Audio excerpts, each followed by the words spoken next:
Bonjour à toutes et à tous, je suis ravie de vous retrouver pour ce nouveau journal. Nous sommes le vendredi 23 mai 2025, il est 18 h dans les titres ce soir.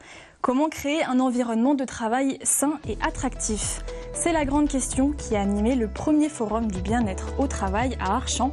Reportage dans quelques instants.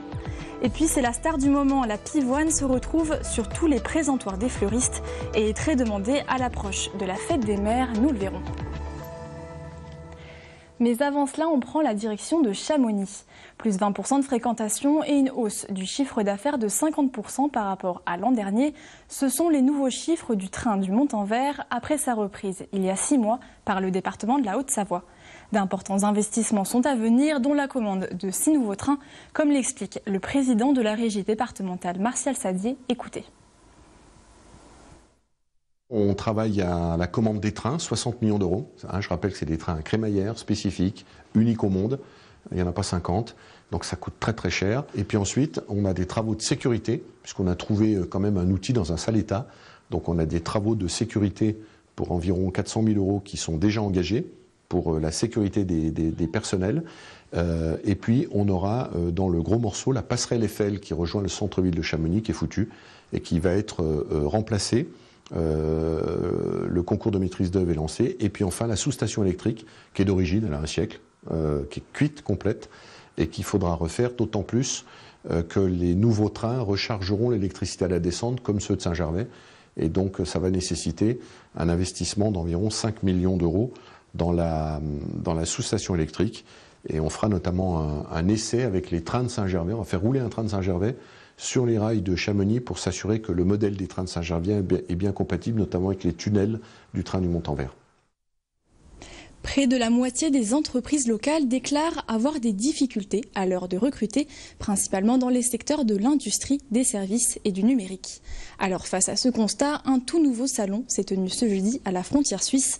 Objectif, échanger autour des nouveaux enjeux des ressources humaines. C'est un reportage de Myrtille Laurent-Bourriot. Au salon RH Fabrique, on parle recrutement, fidélisation, mais aussi bien-être au travail. L'objectif, donner aux entreprises des pistes pour mieux attirer, engager et garder leurs équipes dans un contexte de tension sur le marché de l'emploi. Le bien-être au travail et les RH, c'est un vrai enjeu aujourd'hui pour les entreprises de la région, surtout avec la proximité de la Suisse. Voilà, et l'intérêt du salon, c'était de montrer l'attractivité du territoire Auvergne-Rhône-Alpes, bien en termes de bien-être au travail et d'attraction des collaborateurs. Le salaire ne fait pas forcément tout sur le marché de l'emploi, et le bien-être et la qualité de vie au travail, c'est aussi un argument important aujourd'hui pour attirer et fidéliser les collaborateurs. Et certaines entreprises n'ont pas hésité à venir en équipe découvrir de nouvelles solutions. Le but, repartir avec des outils concrets. On a vu la première conférence de ce matin. C'était sur les compétences. On va rééchanger avec elle pour un accompagnement là-dessus. Parce que clairement, en fait, nous, on est aussi dans un environnement normé qui est celui du dispositif médical. Et on a une obligation, effectivement, de tracer les compétences. Et là, la méthodologie qu'elle nous a présentée, je pense qu'elle va nous faciliter la vie. Avec 25 exposants et une dizaine de partenaires institutionnels, le salon a misé sur la diversité des approches. Des solutions parfois inattendues comme des camions de bien-être itinérants ou des ateliers de préparation mentale. On propose un camion qui est un peu un centre de bien-être itinérant pour aller dans les entreprises, dans lequel on a différents équipements innovants pour faire des séances de relaxation. À la Fabrique à neurones, le côté comprendre le fonctionnement du cerveau humain, c'est se dire qu'on a des limites naturelles, qu'on a un fonctionnement naturel et que les solutions proposées devraient prendre ça en compte pour travailler avec ce qu'est l'humain. Les RH se trouvent au cœur des entreprises. C'est une fonction essentielle. Alors c'est vrai qu'on peut-être aujourd'hui on a entendu parler beaucoup de bien-être, mais ça va bien au-delà, bien sûr. On parle d'engagement, on parle de recrutement, on parle d'emploi. Cette première édition pourrait bien ne pas rester sans suite. De par les retours des visiteurs, l'équipe organisatrice envisage déjà une version sur 2 jours, peut-être dès l'an prochain ou dans 2 ans. Rose, rouge, jaune, blanche ou encore violette, la star des fleurs en ce moment, c'est la pivoine. La saison a commencé il y a quelques semaines et les ventes de ces fleurs connaissent un pic cette semaine avec la fête des mères, comme vous allez le voir dans ce reportage.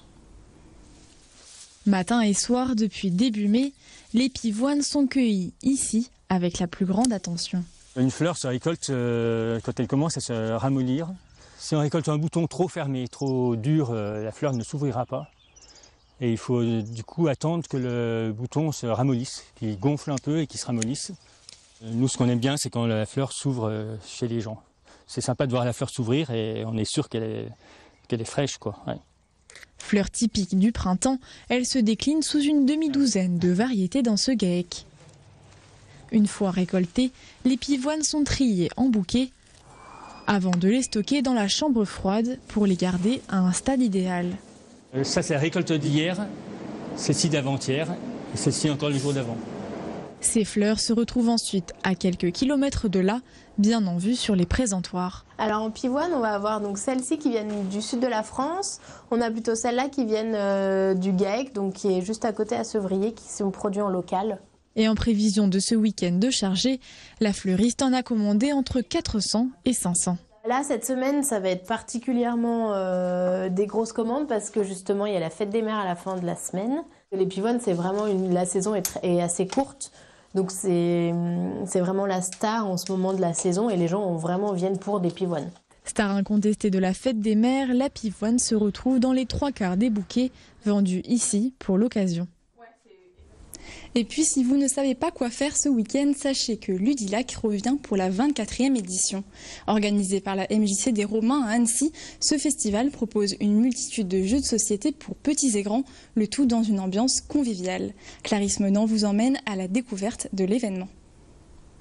Ici, pas de Monopoly ou de la bonne paie, mais plutôt des jeux de stratégie, de coopération et de déduction. Le festival Ludilac propose depuis ce jeudi soir et jusqu'à ce dimanche un espace 100% dédié aux jeux de société. Le tout dans une ambiance chaleureuse et conviviale. Le plaisir de passer des moments vrais, d'échange avec d'autres personnes. Et puis, évidemment, le plaisir de chercher, de cogiter. C'est vraiment une activité totalement bénéfique, autant pour la mémoire, créer des liens et une interaction avec tout le monde. Novices ou fans de jeux de société, au total 4000 personnes sont attendues à Annecy. Objectif, rendre cette activité accessible de manière gratuite. Et il a été créé pour offrir la possibilité à tous les Annéciens, sur 2-3 jours, de venir essayer tout type de jeu, du jeu de plateau, du jeu vidéo, du jeu pour enfants, du jeu de rôle. Le chapiteau dans lequel on se trouve justement est celui qui est dédié aux éditeurs. Donc on a des éditeurs qui nous accompagnent, qui nous confient des jeux qu'on va animer. Pour cette 24e édition, le festival a invité une dizaine de personnalités, dont des créateurs de jeux. Une opportunité de rencontrer ou d'affronter des as dans ce domaine. Moi je fais des jeux. Être auteur de jeu, ça veut dire partager. Donc là, je suis ici pour partager mon travail avec ceux qui ont envie de venir. Et d'ailleurs, ici, on est en train de jouer à un prototype, donc un jeu qui n'existe encore pas et qui n'existera peut-être jamais. Un jeu, il ne faut pas oublier que c'est avant tout un prétexte à du lien social. Et si on est ici au travers des jeux, c'est surtout pour faire des rencontres, partager des moments et c'est de la convivialité avant tout. Scénario poussé, stratégie nouvelle ou design original, voici les critères que doivent remplir les créateurs de jeux pour satisfaire une communauté grandissante. On voit une croissance constante sur les 20 dernières années, avec un petit coup de booster qui a été mis par la période Covid, où les gens se sont retrouvés un peu à la maison. Et donc le jeu les a aidés à traverser cette période-là, et beaucoup de nouvelles personnes sont arrivées, et en fait sont restées dans ce loisir. Pour les plus jeunes, un espace leur sera dédié avec des jeux surdimensionnés et en bois, de quoi satisfaire petits et grands souffrant de découverte et de divertissement. Nous voici arrivés au terme de ce journal. Merci à toute l'équipe pour son travail. Tout de suite, vous avez rendez-vous avec la météo de Thierry Paulme. Et puis ne manquez pas à 20h40 un nouvel épisode inédit de l'émission culturelle. Retour de l'actualité ce lundi avec Emmanuel Jaude. D'ici là, passez un excellent week-end.